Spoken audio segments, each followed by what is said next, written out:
Gates and doors were barred and all the windows fastened down.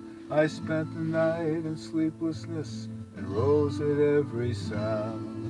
Half in hopeless sorrow and half in fear the day would find the soldiers breaking through to drag us all away. And just before the sunrise, I heard something at the wall.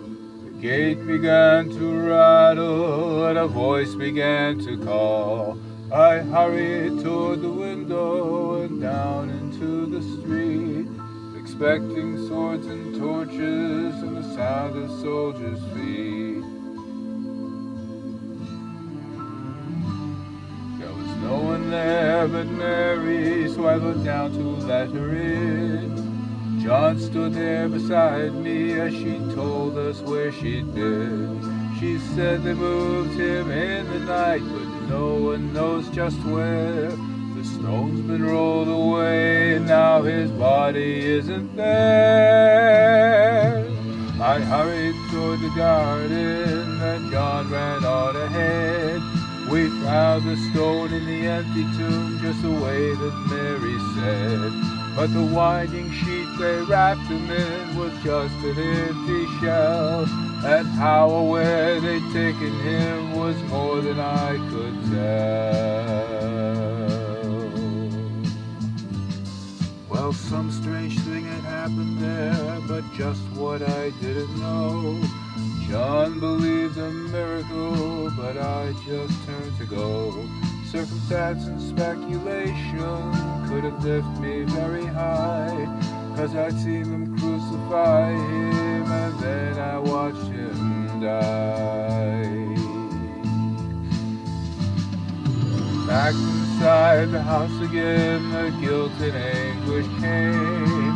Everything I'd promised him just added to my shame. When it came to choices, I denied I knew his name. And even if he was alive, it wouldn't be the same. Then suddenly the air was filled with strange and sweet perfume. Light that shone from everywhere drove shadows from the room. Jesus stood before me with his arms held open wide, and I just fell down on my knees, clung to him and cried. He raised me to my feet, and as I looked into his eyes, love was shining out of him like sunlight from the skies. Guilt and my confusion disappeared in sweet release. Every fear I'd ever had melted into peace.